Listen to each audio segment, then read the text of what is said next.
the purchase of sugarcane. E assim outros países também. And just as in other countries too. Então, enquanto houver investimento das multinacionais no Brasil, vai continuar o massacre nos territórios indígenas. And so while there is the presence of multinational corporations in Brazil, there will be the massacre of indigenous peoples in their territories. Então, como a gente pensar isso dentro da antropologia? And how can we think of this in anthropology? Como descolonizar a ideia do neoextrativismo? How can we decolonize the concept of neo-extractivism? Como sermos as pessoas que faz essa ponte que vai também proteger os povos indígenas? How can we be the people that makes the link, that builds the bridge, that will protect indigenous peoples?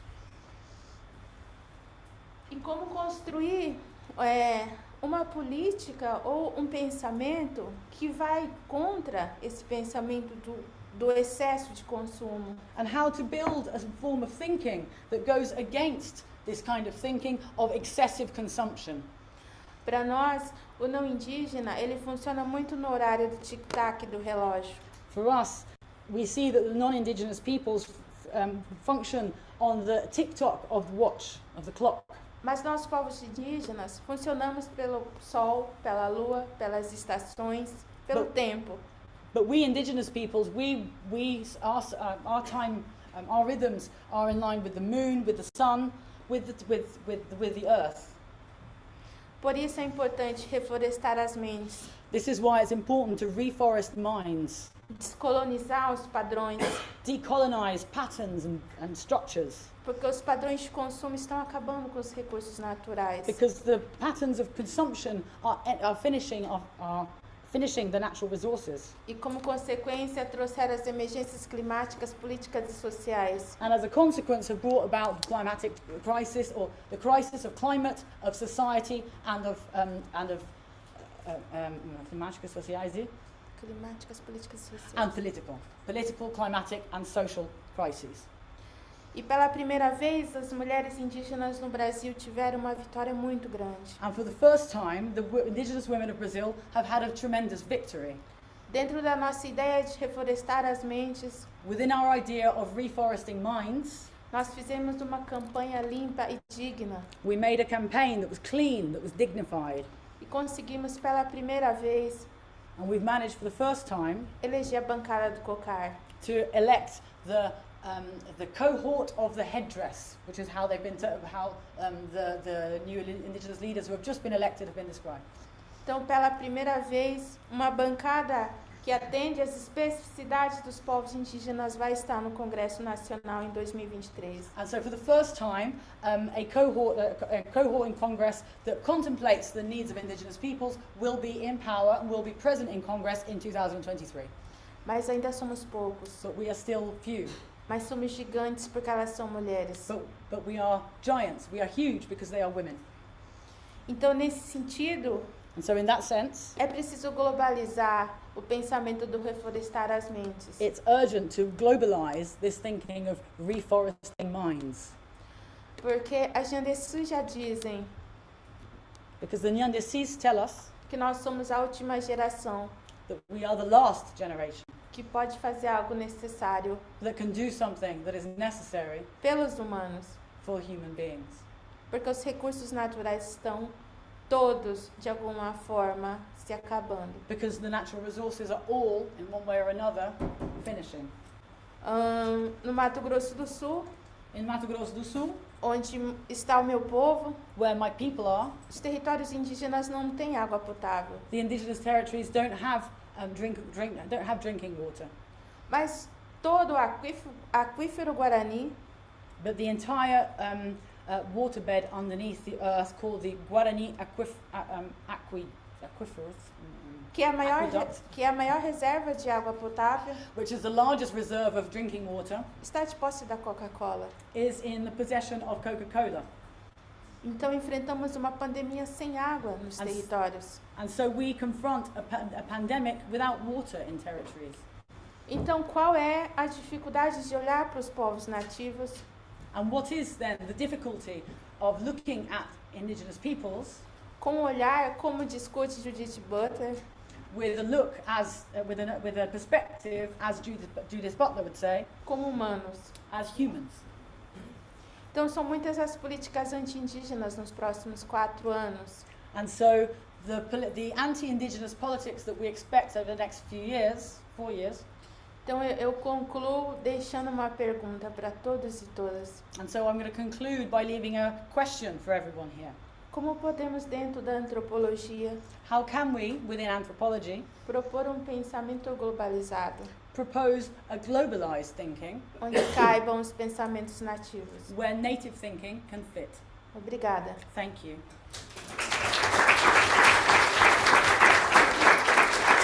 Muito obrigada, Jacques.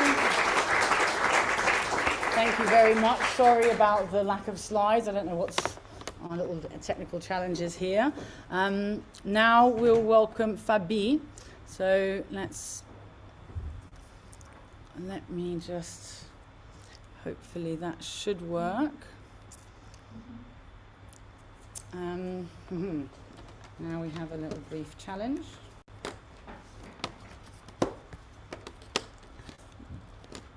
Dori, sabe seu cabo? O seu negócio desse? Tá aqui? Qual cabo? Não, o cabo não. O adaptador? Aham, tá. Vamos ver se é isso.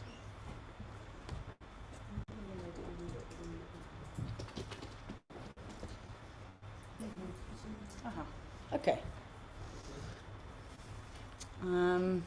Fabi, se quiser abrir o microfone. Vamos fazer um teste para ver se a gente consegue te ouvir. Olá, boa Olá. noite. Boa noite. Eu vou agora colocar a tradução para o inglês, tá bom? Sim, Tá bom.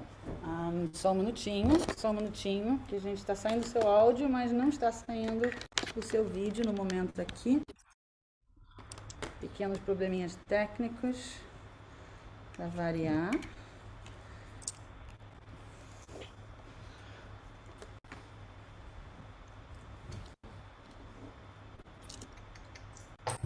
Ok. Tá bom, pode falar. boa noite. É um prazer estar aqui nesse dia tão especial, onde a gente conclui, né, mais uma etapa dessas vivências, experimentos e colaboração entre a comunidade, entre pesquisadores, artistas, ativistas. E hoje a gente também fecha um ciclo e começa um novo ciclo, onde nós temos a presença física, aí em Londres, do Scott, da Cunharandurá, e a nossa equipe aqui online também, junto com as Yandesi, as nossas anciãs, também aqui em território, e é muito bom ver que a gente conseguiu hoje estar nesse evento híbrido, que no começo foi tão difícil a gente conseguir imaginar como juntar as diferenças, as realidades de cada grupo envolvido. E o que nós trazemos hoje também é um pouco da importância da academia, da universidade, dos movimentos sociais, né, e principalmente das ciências humanas, né, na área da antropologia, rever seus métodos e formas de agir e de estar entre a comunidade. Então, esses 3 anos que nós estamos em projeto em colaboração com o Laboratório de Antropologia Multimídia, a Cunhanguê-Tiguaçu, que é a Grande Assembleia das Mulheres Kaiowá e Guarani, e o Instituto para o Desenvolvimento da Arte e Cultura, IDAC, a gente vem tentando romper essas fronteiras da academia, essas fronteiras também do formato que a gente considera o ideal para se propor ciência, para se propor arte. Então, assim, a Jaque traz muito bem essa realidade que está aos povos nativos, as populações indígenas no Brasil, e em especial aqui a nossa realidade dos Kaiowá e Guarani. E nesse tempo de pandemia, nós também se unimos e criamos um método colaborativo capaz de estar contando essas histórias, de estar conseguindo trazer uma nova realidade sobre o que estava acontecendo em território, mesmo no isolamento da pandemia, mesmo no isolamento da dificuldade tecnológica em território. Então, tudo isso junto dessa união, né, entre os saberes e entre as diferenças. Aqui presente é que a gente conseguiu trazer esses resultados para hoje presente aí. Primeiramente, eu queria agradecer a presença da dona Roseli, da dona Ivone e da dona Neuza, que estão aí e que fizeram parte de todo o processo, onde a gente acredita que nada do que foi construído, desde o museu virtual, ao mapa da violência e tantos outros registros que a gente vem construindo junto, foi possível sem a curadoria delas, sem a presença dos anciãos, dizendo o que podia e o que não podia, né? Então, também invertendo os papéis, onde o que normalmente na academia a gente tem esse distanciamento entre o antropólogo e o objeto de pesquisa, né? Então, no nosso caso, eu não vejo essa fronteira, eu acredito que a gente constrói junto, e os resultados estão aí, né, já comprovando a força que tem quando a gente se permite a sentir o outro, a realidade do outro e das comunidades que nós estamos trabalhando junto. Então, nesse momento, assim, queria fazer uma fala breve em torno da importância dessas relações institucionais, dessas relações humanas que compõem todas essas vertentes de projetos que a gente, hoje, cada um vai estar trazendo um pouco. E ouvir a comunidade, para além desse distanciamento que a academia, que os antropólogos, muitas vezes, quando chegam em território, acabam vindo com essa carga de que a comunidade fica num ponto e nós em outro. Não, acho que todos estamos caminhando junto e construindo uma história junto. E é assim que a gente aprende aqui em território, assim como nesses anos de vivência junto com o Laboratório de Antropologia Multimídia, as Nhandeci nos ensinam o conhecimento tradicional e a gente tenta passar um pouco do conhecimento dessas tecnologias, né? Do uso da câmera, do celular, de entrar numa live, né? Então, assim, são experiências que não está nos livros, mas que está numa prática cotidiana e que vem construindo um novo método colaborativo, uma nova forma de a gente sentir essas comunidades e escrever sobre e produzir conteúdos que realmente sejam importantes também para o território, também para as comunidades envolvidas. Então, assim como eu tive a experiência, uma das mais marcantes na minha trajetória com elas, né? Eu estou já na pesquisa de métodos de comunicação colaborativa já há mais de 10 anos, mas nada se compara quando uma vez eu estava sendo entrevistada por elas, aonde eu tinha as Nhandeci, Nhanderu, né, os nossos anciões, no lugar das câmeras.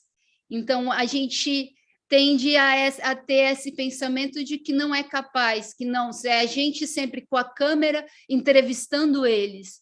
E por que não o oposto, né? Então, eu acredito que a gente vai dar continuidade aos próximos temas, mas eu queria deixar essa breve fala da importância de toda essa união e de toda essa construção colaborativa que compõe os projetos aqui envolvidos, e que esse primeiro ciclo, né, de palestras, ele traga um panorama de que realmente é possível se desconstruir os métodos tradicionais, conservadores da academia, em especial da antropologia.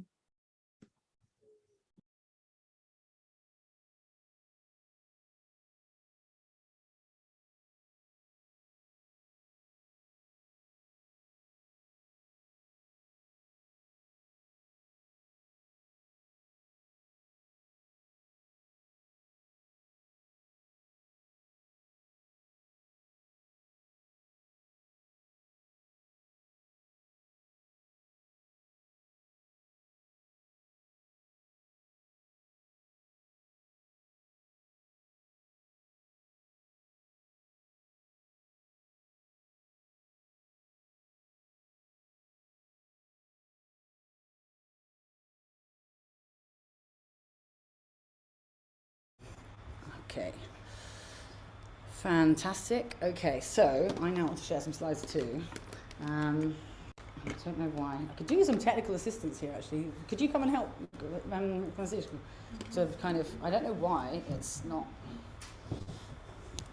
There we go. Got that back. Great. Agora tá? Agora tá.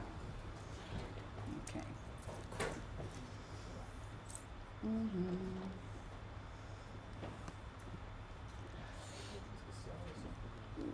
É só porque se acabar, se parar. Aí seria. Okay, so these projects really have been developed as part of this thinking that started with the thoughts that kind of led to us to found the Multimedia Anthropology Lab here at UCL.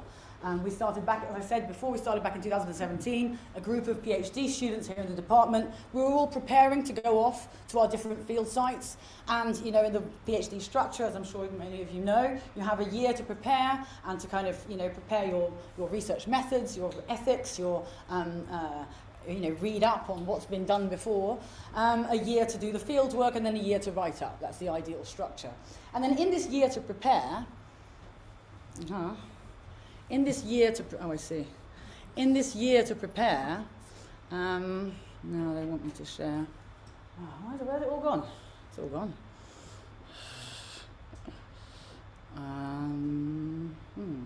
Curious.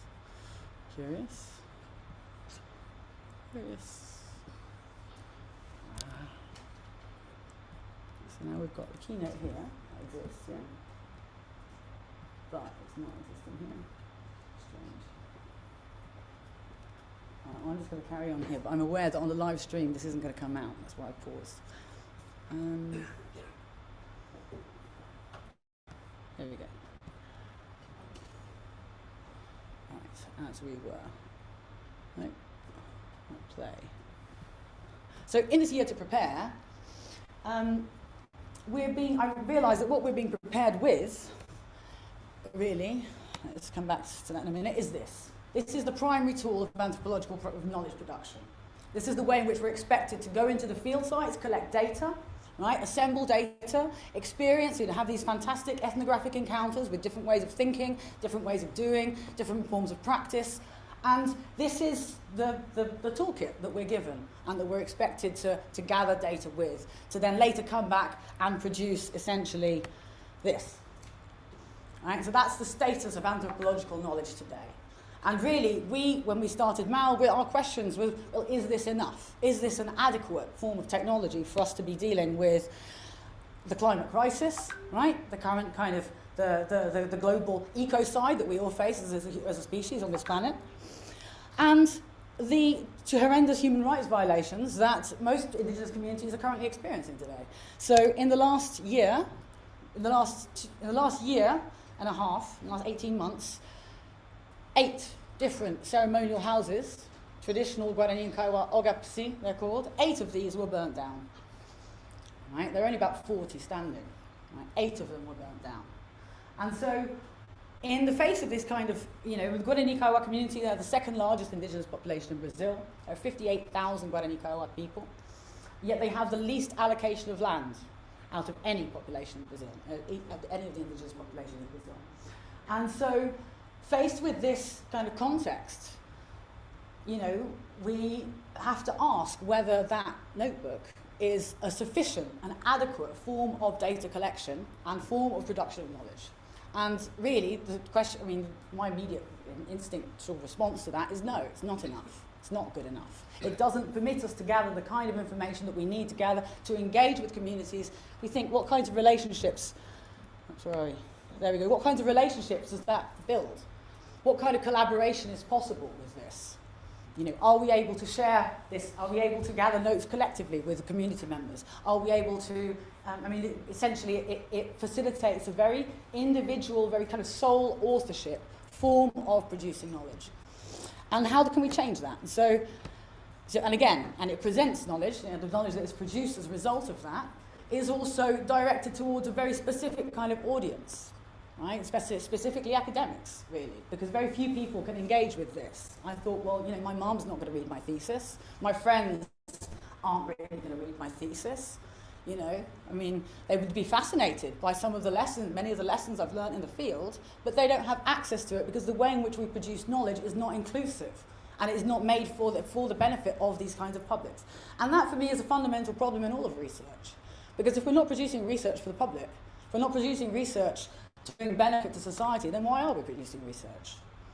You know, and so these kinds of questions with which I went into the field, and so what anthropology looked like if we use these tools instead. If we use a 360 camera. So I wrote little proposals and suggested that maybe we have these technologies available.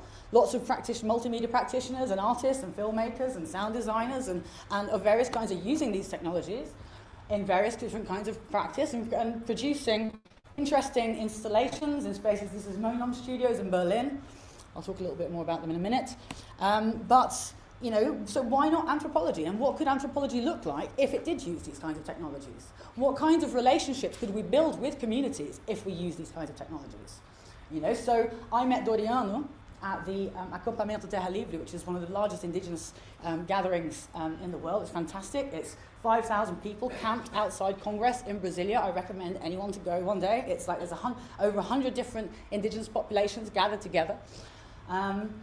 And, you know, I was there, I'd just done a short course on how to, again, you know, the training really isn't provided. We're not expected to use these tools as anthropologists. So it was a kind of, you know, learn as we go. And so I was, you know, I'd done a very short course on 360 filmmaking, but I was still struggling with cables and, you know, whatnot, and batteries in the field.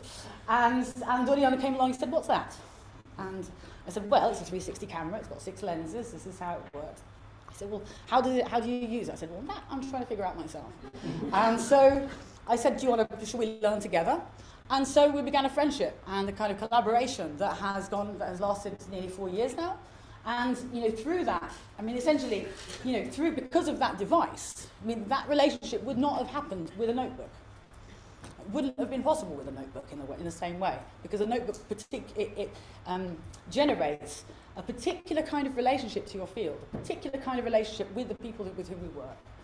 And I think that, so that was my first experiment. And then together we set about to try and find out what can we do with this. And so we found that, sorry, my slides are coming in the wrong order, but never mind. So we found that, you know, one of the first things that struck me when I got to Mato Grosso do Sul is the rolling fields of corn. As far as the eye can see, all you see is corn. Right?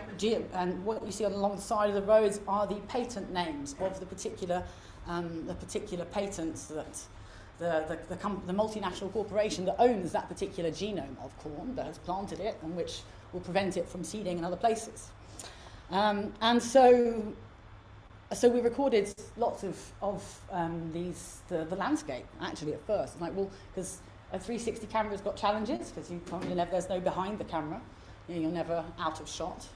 But that has its advantages too, because, you know, it changes the kinds of things that you record, and it changes the way in which you appear within your recordings, within that documentation. It makes the documenter, the knowledge producer, is always present, always visible. And so there were some interesting experiments there with what could the 360 camera offer us. And only when I came back, it was only when I showed my supervisor here at UCL the landscapes that he said, "Oh, you're not in the Amazon." right? And Mato Grosso do Sul is quite far away from the Amazon. And so, but he was able, because he was able to experience those vast monocultures of corn in a VR headset, he was able to actually almost, not quite, it was very different to being there, but it's also different to looking at it on a screen. And that showed me that the kind of traditional supervisor-supervisee report relationship was already changed because I wasn't using this. And then with cameras, microphones, the collaborative project that Doriana will talk about in a minute was the collaborative archive that we've been building, supported by the British Museum's Endangered Material Knowledge Programme. We've been documenting the way in which these ceremonial houses are built. Jacqueline Runduha has been very inspirational in the way in which, in response to the 8 ceremonial houses that burnt down last year, she was able to fundraise and mobilize and coordinate the logistics to rebuild these ceremonial houses. And 6 ceremonial houses have been rebuilt in the last year. So I think that's actually a tremendous, tremendous achievement. And we were able, in the rebuilding process, we were able to document that rebuilding and that documentation, the material knowledge, the way in which the knowledge of the materials, of the sacred chants, of all of the process that's involved in the building of the ceremonial houses has been documented collaboratively, and was able to be documented collaboratively because we weren't using a notebook, because we were using microphones. We were using ambisonic microphones, contact microphones, directional microphones, 360 video, normal video, GoPros, everything we could get our hands on we experimented with and found out what kind of data does this gather, how can we share that data afterwards, and what kinds of relationships does it build in the process. And so now we're also thinking about, now we're thinking about how to present that. So these are our lovely shamans, the Nyandesi. I hope they can come in a minute. They'll certainly come in to do the closing chant. Oh yes, that's where Mato Grosso do Sul is for those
tarde, Fabi.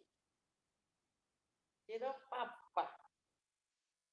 Você nem não faz Giropapá giropapá tá pra aqui, gente. esperando. Nós, giropapá. Eu quero ouvir. Faz você primeiro. O pessoal de Londres lá caiu a internet, a live dele não funcionou bem. A nossa internet no Brasil tá melhor. Ele já tá tomando xixa.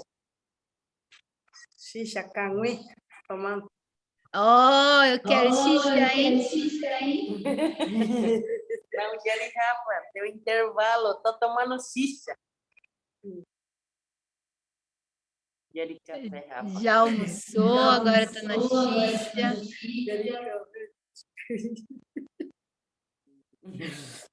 Cheiro, papá.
Matheus, pode entrar aí. Matheus. Ah, dona Neuza e dona Ivone. Vamos fazer uma reza, dona Neuza e dona Ivone? Oi, Baixapá.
Fátima Porão, muito obrigada. Thank you very much.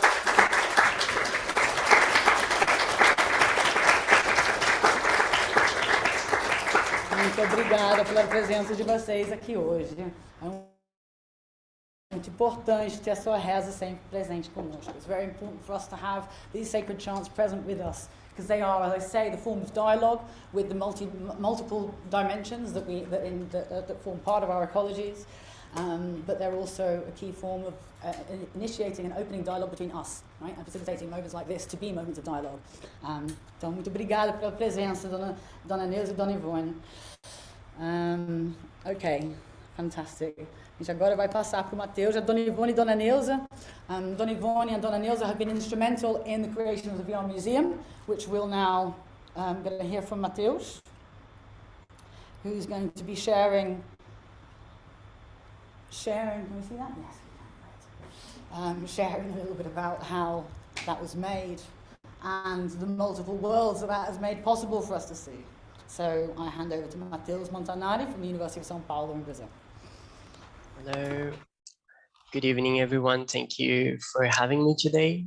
I'm really happy to be here to share a bit about this project, which is really dear to me, and to think together a little bit about how we can politicize technology, science, and create effective kinships through poetic practices inspired by the Guarani and Kaiwa way of being.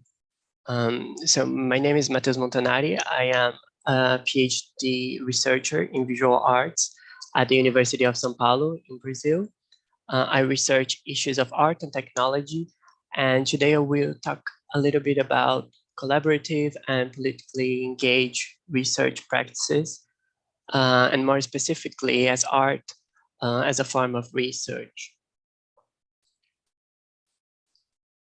Okay, so when we started the Guarani and Kaiwa VR Museum, we had weekly sessions where the elders would tell us what 3D models we should make And then they would review them, ask for changes, and instruct us where and how to place them. And as the process went on for a while, interesting discussions about the agency of these 3D models started to arise, culminating with the first presentation of the museum to the community. Sorry, to the first presentation to the community with the VR headsets, where when 2 elders saw spirits inside the museum. And from that moment on, we realized that the cosmological presence in the virtual world was much more complex than we thought. And to investigate that, we started another project focused in these aspects. The Ecologies of Thought project established an international and multidisciplinary partnership through UCL's Global Engagement Fund to investigate with the Guarani and Kaiowá ecological thought, especially on the relationship between sound and plants.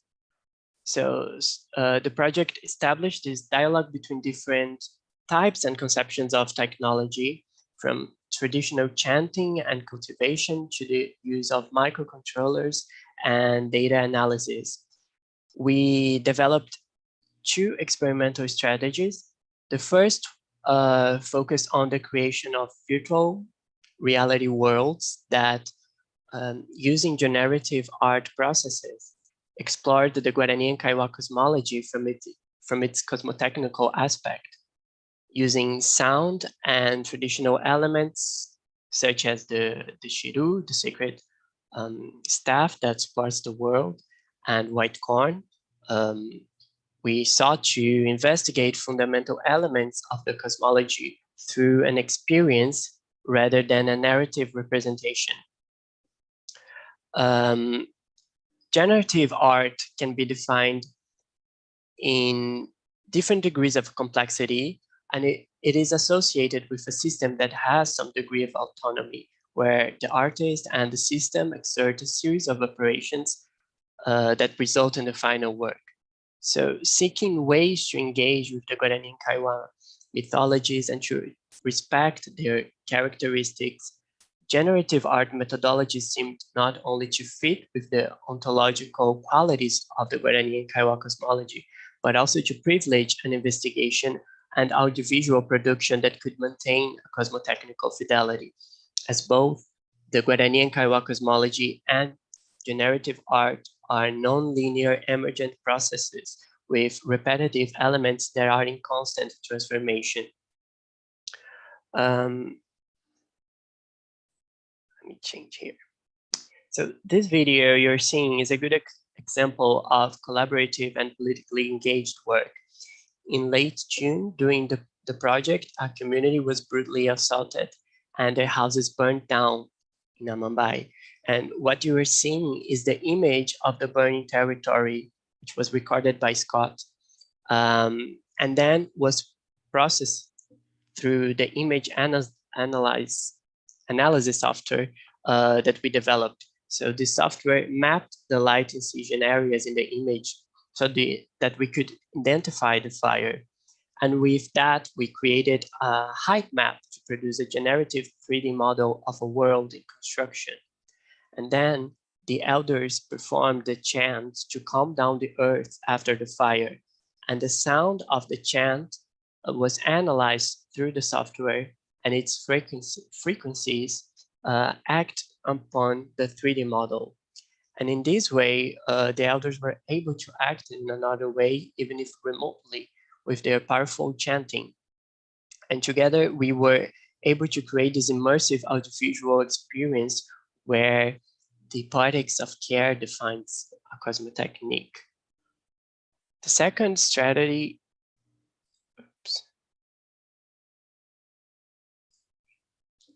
The second strategy was to use microcontrollers to transform plants from the Guarani and Kaiowá food culture into touch sensors so that when activated, they would play a sound.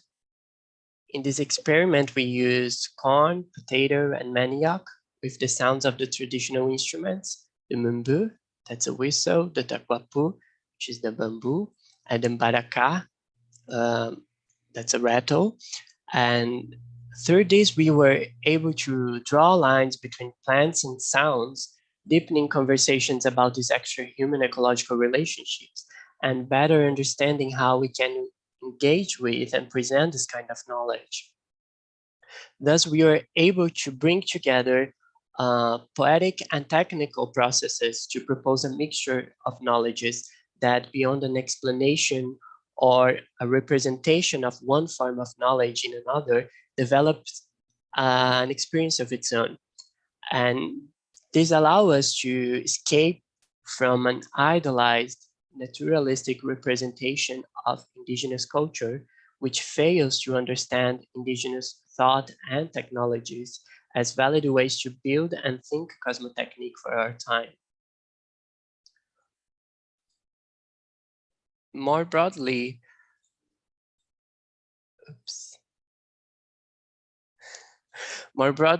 this project seeks to reveal the notion of romantic and colonial preservation that does not conceive of the indigenous presence as the indigenous presence as a digital presence, acting and thinking about its processes since its conception. This means beyond an illustrative representation of what is believed to be the material and immaterial cultural heritage of the community, to collaboratively build an indigenous digital territory, a digital Guarani and Kaiwa Tekoha, where a new technological ontology is established in which the very conception of contemporary technology is affected by indigenous cosmotechniques. So in conclusion, this epistemic research proposed and developed during the project revealed to us the potentials that this collaborative methodology possesses to go beyond epistemological investigations and to revisit ontological questions of technology, collaboration, interdisciplinarity, and the investigation of creative processes rather than the proposition of representations allow us to arrive at questions related to the level of existence, so that in the Anthropocenic era of the absence of futures, we can compose a cosmotechnique for a viable, virtual and actual reality based on poetics of care and more than human relations. Thank you.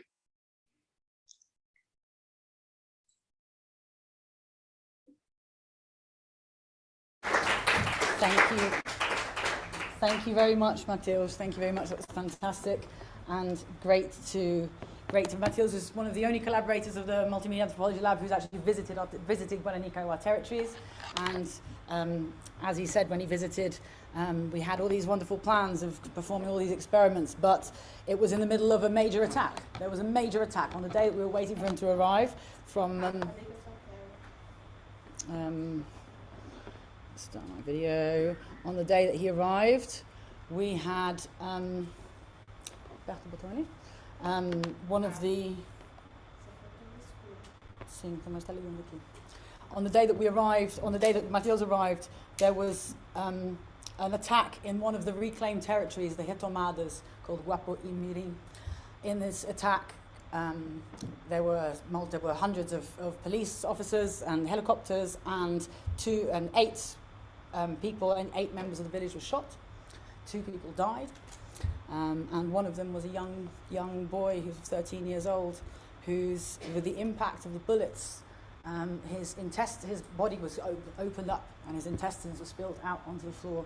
And Scott Hill was the only camera present filming this brutal attack from the Brazilian state.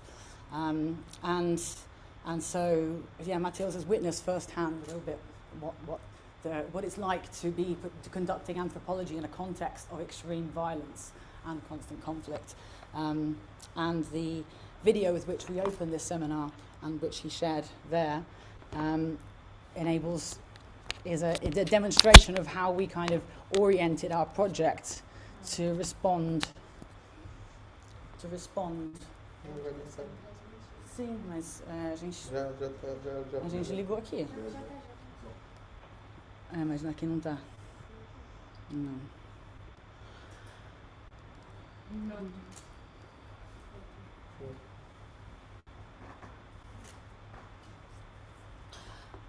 Anyway, so I think these various different forms in which we position ourselves and which we conduct work and which we adapt our research to the changing context that we work in are essential for us all to think about. So thank you very much, Mateus.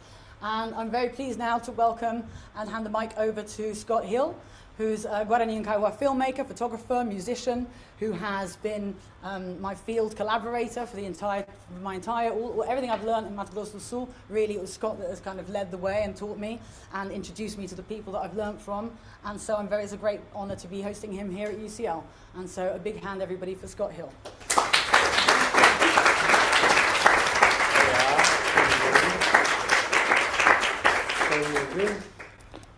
Sim, agora o microfone está vindo aqui. Ali também todo mundo está me ouvindo? Acho que estão. Olá, primeiramente eu queria agradecer pelo espaço. Firstly, I wanted to thank everybody for the space. Como a gente viu, a tecnologia ainda atrapalha os nossos procedimentos. As we see, white people's technology still gets in the way sometimes. Mas a nossa tecnologia indígena nunca falha. But our indigenous technology never fails. Como vocês viram, a nossa anciã, nossa rezadeira, fez a reza para a gente poder continuar o nosso trabalho em que a gente vem fazendo. As you saw, our elder, our shaman, performed the sacred chant so that we could continue the work that we're doing here. Isso é uma antropologia diferente. This is a different kind of anthropology. A gente se encaixa também quando a gente constrói junto aquilo que a gente está pensando. Pensa junto, constrói junto. Which, when we think together, we build together. Slides aqui. Já falei que a tecnologia nos atrapalha. I said that technology gets in the way. Aqui. Okay.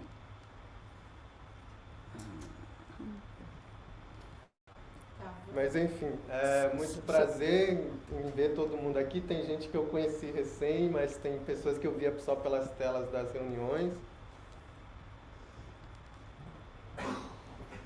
Adriana Boloca manda beijo. Adriana, beijos, abraço para todo mundo que eu conheço pelas redes sociais. So também. thank you. So it's great to meet everyone, to see many people here that I've met recently. Isso também para a galera que eu conheço nas reuniões do Zoom, que a gente hello, nunca se viu, mas agora Manda tem. beijo pra Luísa. Para a Luísa. Ali atrás. Luísa. And it's great to see everyone that we've been meeting in the Zoom meetings over the last 2 years. It's great to meet so many people here in person. Ou seja, tudo isso também é possível graças a essas pessoas que a gente vem colaborando com a gente, construindo com a gente. And so everything that we've made has been the result of this collaborative effort. Everyone who's been building together with us, making together with us. É uma ação coletiva, assim como é uma comunidade, Guarani e Kaiowá. It's a collective form of action, just like it is just like the way in which we work in Guarani and Kaiowá communities. Todas as pessoas que iniciaram esse processo de antropologia ou multimídia e filmmaker são várias pessoas que estavam com a gente num contexto de território ou no contexto tecnológico de longe, mas também nos apoiando. Everyone, all these multimedia anthropologists or filmmakers and VR producers who have been with us along the project. Some of them have joined us in territory. All of these have been essential for our project to take place. A gente é uma equipe. We are a team. É uma equipe onde a gente coloca os anciãos, A team where we place our elders, os jovens, young people, Caraí, non-indigenous people, pessoas que moram longe, a gente fala do outro lado do mundo, né? Mas que moram na Europa. people who live what we call the other side of the world, but by which we mean Europe. E aí com esse apoio vocês viram que a gente fez muita coisa tecnológica dentro para a gente mostrar para vocês o que a gente vem fazendo e produzindo junto com essas pessoas. And we're together with these people, and as a collaborative effort, we've been able to build many things and use many different kinds of technologies to build things. E como você pode ver nessa imagem que está aparecendo, é uma casa de reza recém-construída e vocês viram que foi... And as you can see in this ceremonial house, in this image, is a ceremonial house that has just been built. É uma imagem para mim muito forte, porque a gente acompanhou, eu, a Jaqueline e a Rafaela. It's a strong image Fabi. because it's a very strong image because we've built this because Jacqueline, Rafaela, Fabiana have accompanied the building of this house together. Porque aí mostra uma resistência. And it shows a resistance. A fotografia para mim é uma arma para usar para minha comunidade como uma resistência também para os povos Guarani e Kaiowá. E a fotografia para mim significa Photography is a weapon that we can use. It's a weapon, a tool that we can use in the resistance, both within communities and and outside of communities. And photography for me represents. Para mim representa o que vocês que é arte. Uma arma que eu posso usar para defender a minha comunidade. While many think of photography as an art form, for me it is a weapon that I can use to defend my community. As pessoas pensam como que o Guarani Kaiowá vive dentro do seu território, como que o indígena vive no seu território, mas People ask, how do the Guarani Kaiowá live in their territories? How do indigenous people live in their territories? a gente pode mostrar que através da fotografia a realidade do nosso povo. But through photography we can show the reality of our people. E como vocês podem ver, a gente mostra e também ensina as pessoas a como usar uma gravadora, uma câmera. As you can see, not only do we show people the reality in territories, but we also teach people within the territories how to use cameras, how to use microphones. Porque se a gente depender da mídia do Brasil, because if we depend on the Brazilian media, ela não mostra o que realmente como ela exatamente como a história que ela é contada pela mídia no Brasil, ela é distorcida. The story that it tells is distorted. Só passa aquilo que eles querem, não mostra o que realmente o que aconteceu realmente no local. And it doesn't really show what happened. It only shows what they want. A gente ainda sofre muito essa distorção de história dentro da nossa comunidade. We still suffer this distortion of story within our community. Recentemente acompanhei a retomada Guapoimirim. Recently I accompanied the reclaimed territory Guapoimirim, onde os policiais where the police utilizaram arma de fogo used firearms para assassinar o nosso povo dentro do seu território tradicional. To assassinate our people within our indigenous territories. Conseguiram mais uma vez derramar sangue e matar o nosso povo dentro no meio do milharal, onde eles falam que é o futuro, o agro, o agro é pop, o agro é isso, sabe? Once again, they spilt indigenous blood in indigenous territories, but also in the middle of a corn plantation. The corn which represents this future that is so unsustainable, which is so fashionable in Brazil right now. Ou seja, a gente usa muito essa tecnologia para a gente poder mostrar o que a gente realmente está passando. And so we use this technology to really show what we really are going through. And what we really live. Aí entra um pouco da antropologia, porque antes a gente utilizava muito os caraíbes que chegavam dentro da comunidade filmando. And then this is where anthropology comes in, because in the past, non-indigenous people would arrive in our territories filming. Ou seja, nós indígenas, a gente era apenas um objeto de fotografia e de beleza para as redes sociais, ou para pôster em cidades, ou para publicações de jornais. And we indigenous people were simply objects to be photographed, to be shared on social media, to be shared in newspapers, to be shared in magazines.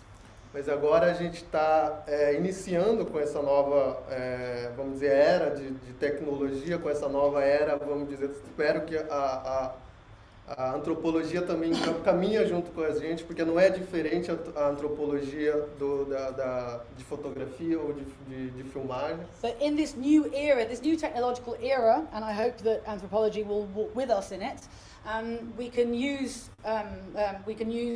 film and photography to show what's happening.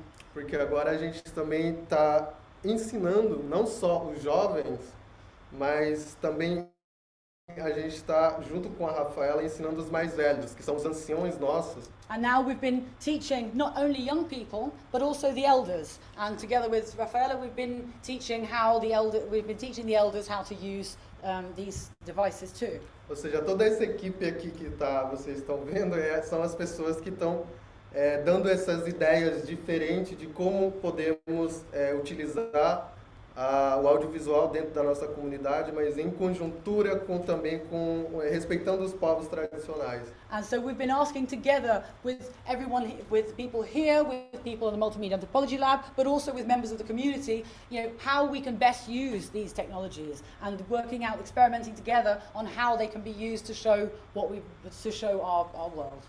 E isso também vem não só importante para a fotografia e mostrar o audiovisual, não é só importante para mostrar, para fazer foto, para gravar vídeo, mas também importante para guardar a nossa cultura. And the photography isn't just useful to take photographs, to show or to share with other people, but it's also important for us to keep and save our culture.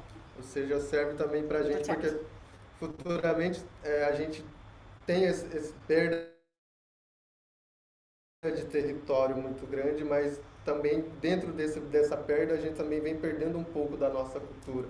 And so while we've been losing our territories, we've also been losing our culture.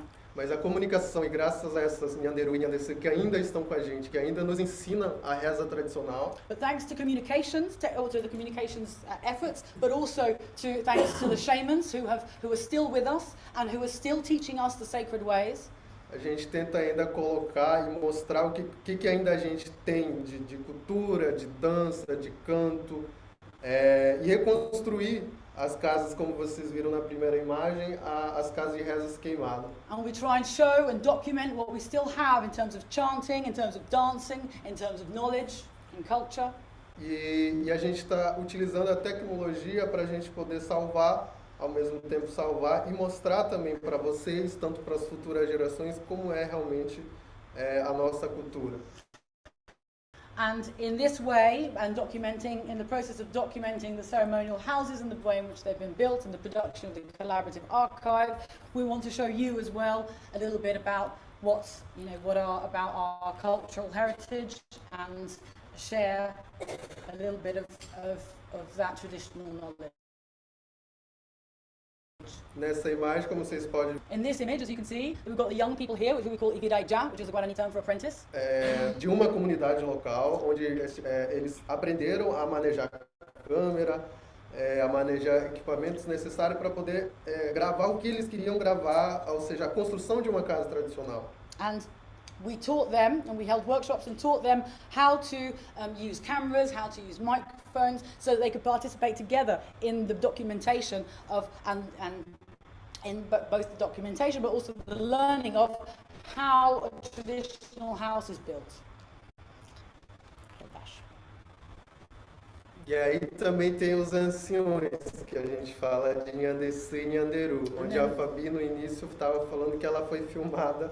There's the elders, because who in Guarani we call the Nyangasi, who have also been learning, and they've also showed an interest in learning how to use the camera. And as Fabi said at the beginning, they interviewed her. One of her great joys was when they interviewed her. Ou seja, a gente tem uma visão diferente dentro do visual como jovem. We have a different perspective. We have a particular perspective as young people within the audiovisual work.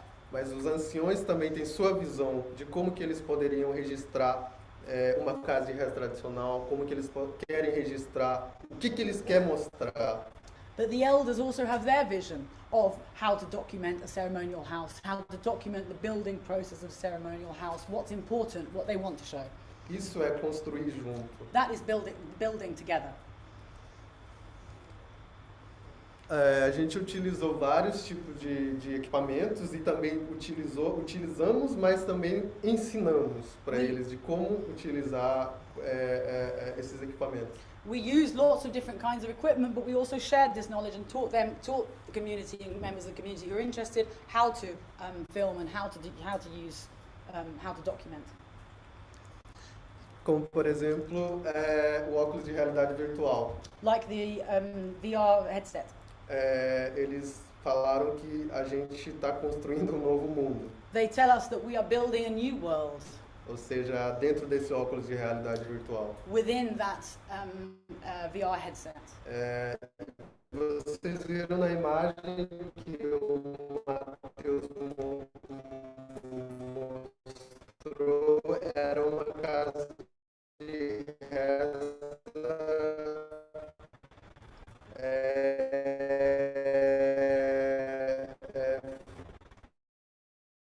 feito para o óculos de realidade virtual. And you ceremonial house, the virtual, the A VR, gente mostrou, And when we showed it, fizemos, the VR world they directed on the headset itself. os anciões falaram pra gente, não, vocês estão, isso aqui é uma casa de reza de vocês, tradicional. The elders told us that this was that we hadn't just created a 3D model of a ceremonial house, but we had created a 3D an actual ceremonial house itself. Isso a gente chega numa conclusão de que a gente está fazendo um novo mundo, ou seja, o mundo que a gente está. And this shows us that we are creating that in these virtual worlds we are building new worlds. O mundo que a gente está, ela depende do nosso ato, do que a gente quer fazer. Ou seja, a gente fez o nosso mundo, como elas mesmas falaram. The world in which we are, the world that we're in, for example, is made up of the actions that we perform, and it depends very much on which actions we choose to perform. Isso pra gente, quando a gente descobriu, principalmente quando a gente olhou o material e perguntamos e ouvimos a resposta. And when we showed them the material and we asked them for their feedback and we listened to what they had to say, a gente ficou muito surpreso porque we were very surprised a gente só apenas estava construindo um acervo. because we thought we were just building an archive, Mas não pensar em construir um mundo, sabe? not thinking of building a world. E aí agora a gente tem essa responsabilidade de cuidar desse mundo que a gente está construindo. And now we've learned that we have a responsibility to care for this world we've built.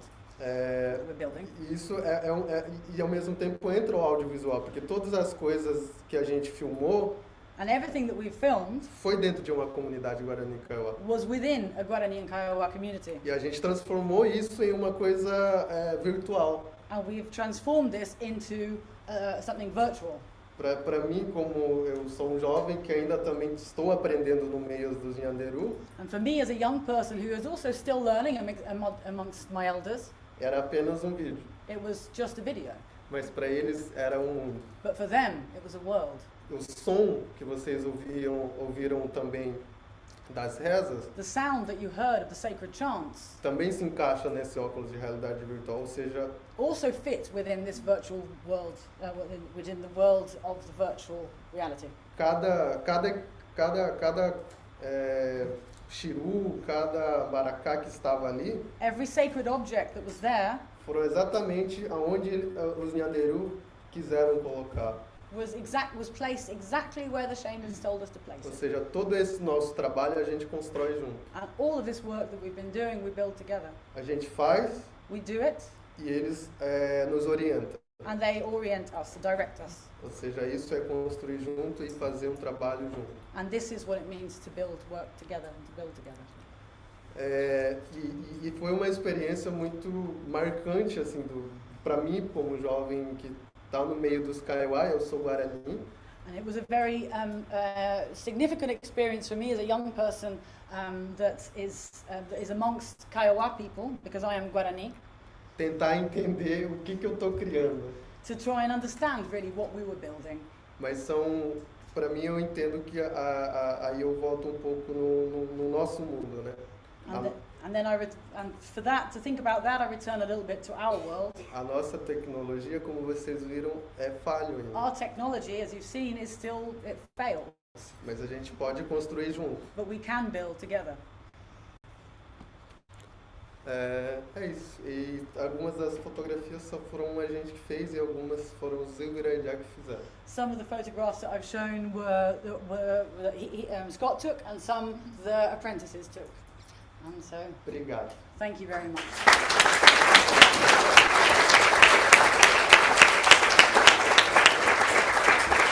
Muito obrigado. Aqui Maporã, thank you very much. It was very rich to hear an insight into how, and in fact fascinating for me to hear insights into how that collaborative process is seen collaboratively and is seen from different angles and different perspectives. And so now I'm very pleased to welcome Camilla, who will be talking a little bit more about the making violence visible aspects of the project, where we found that it's not only about in the production of knowledge in times of crisis, documenting violence and making that violence visible has become tremendously important. And Camilla has been leading the project, the Making Violence Visible project within the MAL team for the last year and a half, and has made it possible to transform the data that the Guarani and Kiowa women and the Jacqueline Yolanda has been gathering on violence against women in their communities. Camilla has been leading a team of volunteers that are part of the Ucl Multimedia Anthropology Lab to to bring that data onto a digital map. And as a result of the hard work of lots of people, we've been able to build a fantastic online map, which is just the beginning, in fact, of a map which we hope can extend to a map to be a map of violence of Brazil as a whole. So a big hand over for Camilla. Thank you very much. I don't want to take cards, but I can do the slides. Okay, so then you need to be on Zoom. Okay. Well, I can do it. yeah, if you can log into the Zoom link. Have you got the Zoom link? Where is it? What's up?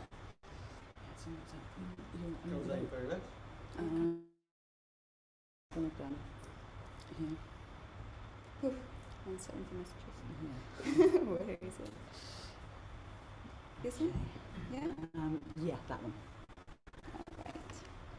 Okay, so but you leave your camera off. Yes. No, not that one.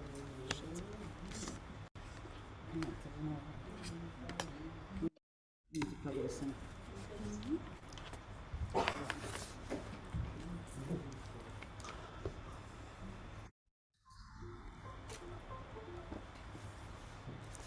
Okay. Recording in progress. There we go. So I'll stop sharing. Turn off your audio and video comes through here. It's off. And let's turn this off so we don't hear it.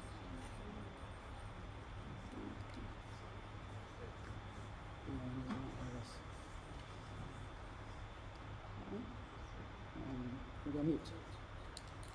Have you mute your computer? So that was pointing there. Let's try there.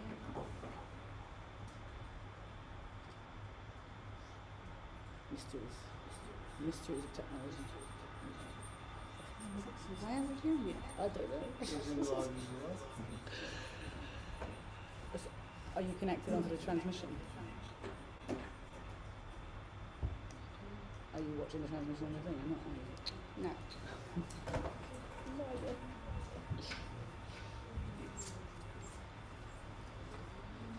Okay. So, where is it? This is Go into muted off audio. and on. Where's your audio settings here? How do we log into the computer's audio settings? Let's just turn this thing on.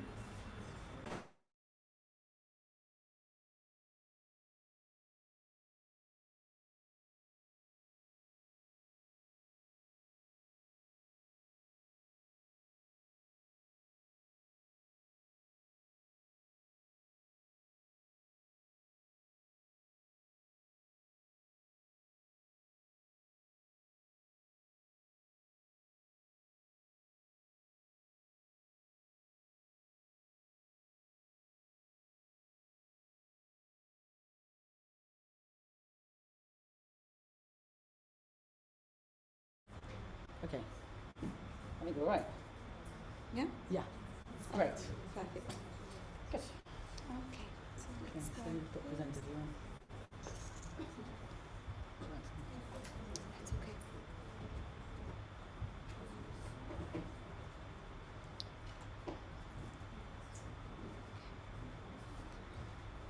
All right, well, let's hope that this is going to work.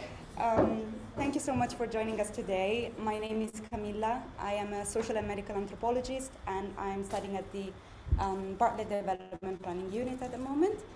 As Rafa said, I've been following the development of the Making Violence Visible project for the past 2 years. So I'm going to explain you a little bit about the origins of this project and its development. And you're going to see that it brings quite a different angle and perspective from the projects you've heard of until now. But I think it's good to conclude with this because it really shows the breadth of the research that we've been able to conduct with the Kunanga Tiguasu and the Guarani and Kaiwa community. So the Making Violence Visible project was also born from a collaboration between the Ucl Multimedia Anthropology Lab, the Kunanga Tiguasu, or the Great Assembly of the Guarani and Kaiwa Women, led by Jacqueline, and Idaki, led by Fabi, that you've heard of before. And it was supported by the UCL Global Engagement Fund and supervised by Jerome Lewis from the UCL Anthropology Department. So this collaboration was born from a request of the Kunanga Tiguasu to support a violence mapping project that they had already initiated in the territories. So they had started collecting data about violence against women, and they were hoping with this collaboration to make this data more visible to a global audience. So, as you may know, violence against women has been defined by the WHO as a global a major global health issue.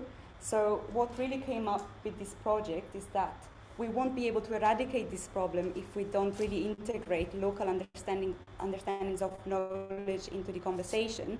And also we can't really say that we're building a feminist global network of support if there is no space for Indigenous women to define violence in their own terms.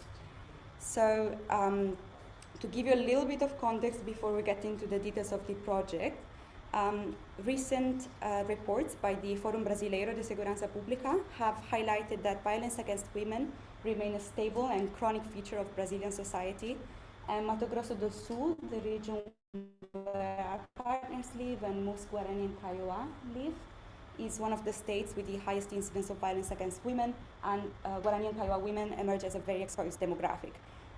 UN Women Brazil has highlighted that those women that are most at risk from suffering from gender-based violence are also those women that struggle the most to access justice to protect themselves. So this is something that the Kunanga Tiguasu has stressed many times, that there is this discrepancy between the legislations and the institutions that are in place and the complexity of the lived experiences of violence that women are experiencing across the country. So, to respond to this issue, the Kunanga Tiguasu started collecting data with the support of Idaki. They were collecting local narratives of gender-based violence across different Indigenous territories in the region, and they summarized their findings in this report, Silenced Bodies, Present Voices. That was the first comprehensive report on the issue. Then there was a second report that specifically focused on religious intolerance, and we have a third report coming up that will be presented by the Kunanga Tiguasu in November. So what this collaboration really aimed to do was to take this data and make sure that, that it would attract the attention of a global audience, that it would be visible. So the project started with a collaborative analysis of the report, collaborative analysis and translation of the report, because the translation process was a very complex and integral part of the analysis. So we started by discussing what violence means for Guarani and Kaiwa women. And it's very important to notice that the word violence itself doesn't exist, doesn't have an exact translation in the Guarani language. And even the process of talking about violence through a Kara'i system, a non-Indigenous system, is seen as a kind of violence in itself, but a necessary one to have their voices heard. So even if explaining and quantifying all these different accounts of violence was a very complex and difficult process, this collaborative analysis has opened up a safe space to have local specific context, specific categories of violence that could reflect accurately the experiences that they were facing. So the Kunanga Tiguasu has stressed many times that the violence that affects Indigenous women is a very broad and complex phenomenon. It manifests itself as psychological and physical violence, and it's enacted by different people and different institutions that can be both within and outside the community.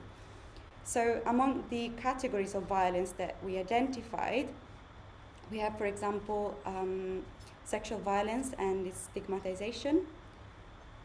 Then medical negligence was also highlighted as a category of gender-based violence, so the lack of appropriate care and information in hospitals. Then we have moral violence, religious violence, defamation of indigenous movements and of women's resistance, hunger, precarity, and all the difficulties that have been caused by environmental degradation, and the violence from the state, so the confinement and the confiscation of the indigenous lands for profit. So it's very important to say that all of these categories of violence that emerged in the analysis are rooted in the processes of historical marginalizations that the community has been experiencing, and these processes continue to affect their lives on a daily basis, and they are linked to the processes of exploitation of land that continue to take place. So there was a very explicit union between gender-based violence and environmental violence that came up during our discussions, and this is rooted in an understanding of personhood that is undistinguishable from the land. So this resonates with the Latin American feminist notion of cuerpo territorio. So Rafa has explained this a little bit before, but Mato Grosso do Sul has experienced very, very heavy deforestation in the past years. Since the 20th century, the land has been open to the agribusiness, to cattle ranching, and this means that the indigenous population has been displaced into 8 reserves. The indigenous territories that Jackie was talking before that are lacking water, they're lacking basic infrastructure, sanitation.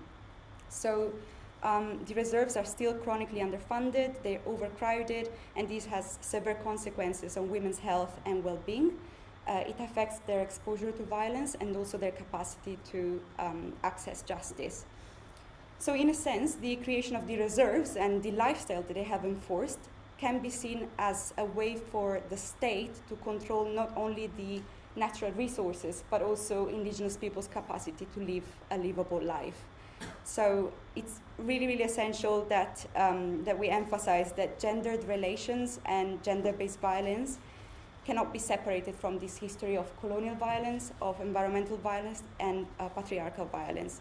So if we don't pay attention to how all these different systems of power overlap and how they affect the lives of indigenous women, what's going to happen is that their experiences are going to be silenced, and they're going to turn into what Jacqueline has defined as the silent violence. So this was actually the task of our group, to make sure that this violence would not be silenced, and to do so together. So we began building, after the analysis, we decided to transform this data into a digital map. We built it so that it could reflect both the gender-based violence happening in the territory and the environmental violence. I will show you that in a second. And we tested different GIS systems so that we would make sure that the Guarani and Kiowa aesthetics could be reflected in the map. So to really make explicit this link between violence against women and violence against the territory, every report of violence is accompanied by an image or a video representing the territory, representing the monocultures and the fields in Mato Grosso do Sul. And we also decided together to record every account of violence in Portuguese and in English. And I will give you a little example now. This is one of the accounts of violence that was collected by the Kunangati Guasu. I hope that you're going to hear it. Well, you'll see the image at least.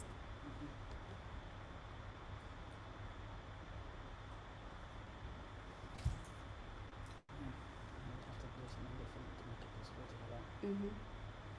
It's okay if it's too complicated. So, for example, this account was reporting of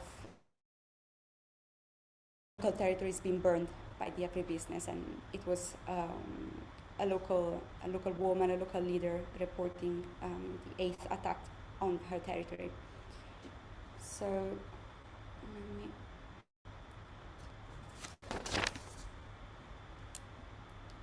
so you couldn't hear it now, but every report was recorded by a different woman in Portuguese and in English, and the reason why we chose to do so is that we wanted first to make the map more accessible, to also reflect the fact that the Guarani and Kaiowá tradition is an oral tradition, but also to really reflect how the voices of the Guarani and Kaiowá women had been amplified at the national and the global level.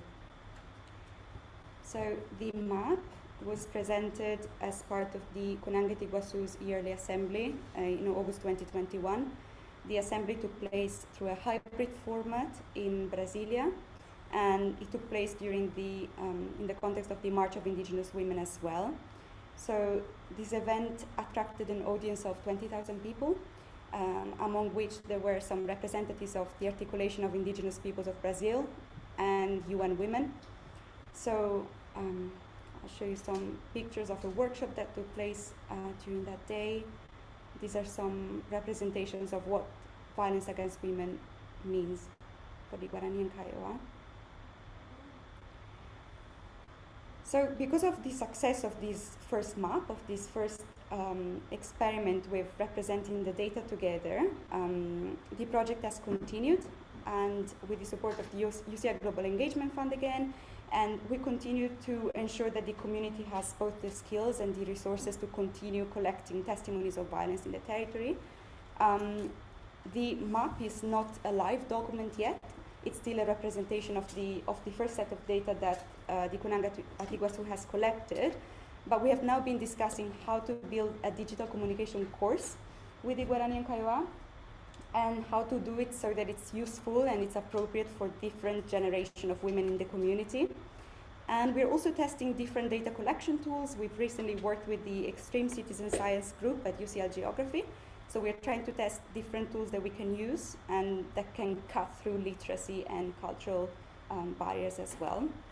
So the aim in the long term is to turn the map into a live document, to integrate information on which kind of legislations are in place at the moment to protect the environment, to protect women, which kind of services women could access to, so to make it a really useful document for the community, but also to turn it into a tool that the Kunanget Iguaçu can use to put pressure on local municipalities, on the state institutions that should be responsible for monitoring this kind of humanitarian and environmental violence, but they're technically not.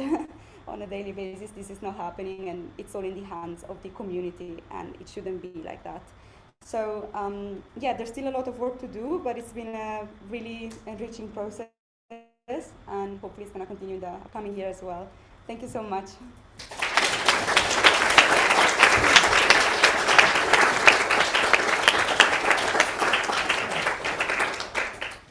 Thank you very much, Camilla, and thank you everyone for joining us today. I think we wanted to conclude with a couple of I'll conclude really by inviting you all to the next seminars. This is the first of a three-part seminar series. The seminar series itself is hosted collaboratively. So it's being coordinated by the Ucl Multimedia Anthropology Lab, by the Kunanget Iguaçu, and by UEMS, the University of Mato Grosso do Sul, which is the university in Brazil with the largest number of indigenous people as part of the university. And it's a great honor really to be kind of hosting this seminar together. The next one will be in the first week of November, and then the final one in the first week of December. And I think, I want to invite Jacqueline to say the last word really, as we've been, as it's really such a great honor to have her here in person. And we will have drinks afterwards, so do stay if you will. Please, Jacqueline. Aqueles 5 minutos. Quando você se formar ao vinho. Tem que falar aqui também? Tem que falar aqui também. Aqui, né? Uhum. Tá. Coloca aqui pra mim, mano.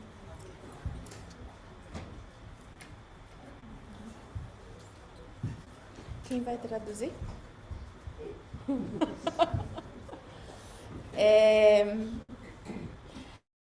Eu queria aqui, primeiro, First, I wanted here to pedir uma salva de palmas ask for a round of applause para a rede Ucl Mal. to the UCL Multimedia Anthropology Lab.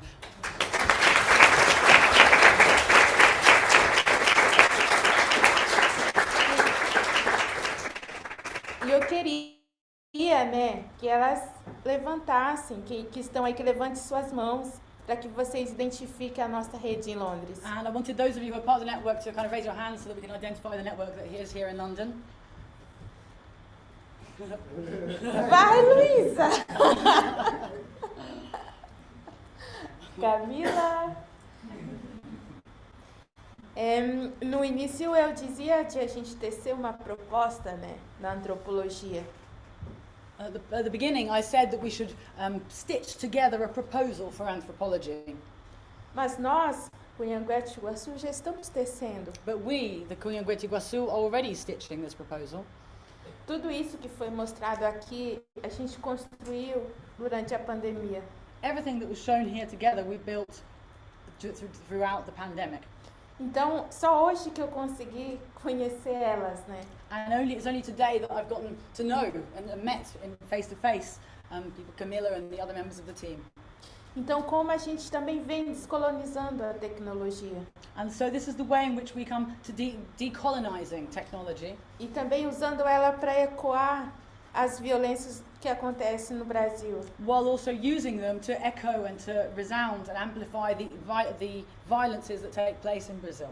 Aqui na nossa telinha está o Matheus. Here on our little screen here is Mateus, A Stephanie, Stephanie, Fabi, a Jandesus, the Nyandesus, the shamans, Rafa, né? me, Tem Rafaela, sido uma figura muito importante nessa caminhada. has been an important figure in this journey. Então aqui falamos de território, And so here we've spoken about territory, de racismo, about racism, de demarcação about demarcation, e da tecnologia como uma ferramenta. and about technology as a tool. Então, não temos muitas respostas, You don't have many answers, mas estamos construindo but we are constructing them, we are building them. caminhos de sobrevivência. We're building paths of resistance and survival.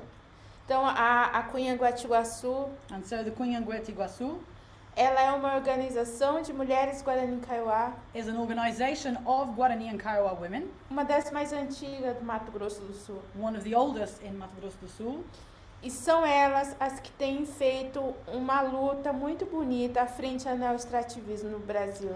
and it is these women that have been developed a very beautiful resistance against the neo-extractivist forces in Brazil.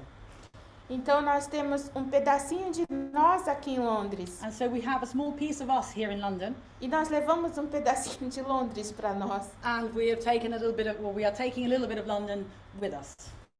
Então é uma rede de ideias importantes ampliadas. And so in a network, these are ideas that are,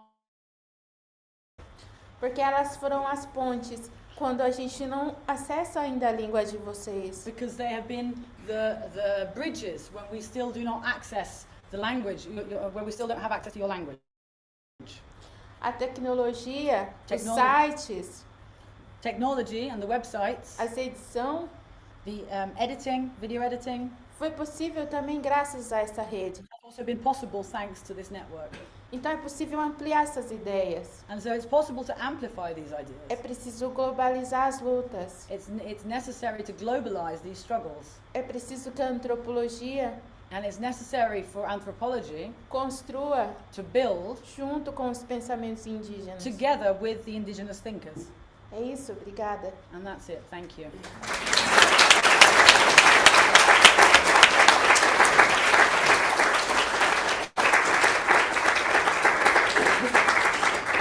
And thank you. I had hoped questions, but I'm afraid we've kind of stopped just on 8 o'clock exactly. So thank you all. We'll have, there is wine and Prosecco. So if anyone would like to stay for a few drinks, please do. And if not, I hope you can join us next time. Thank you all on Zoom.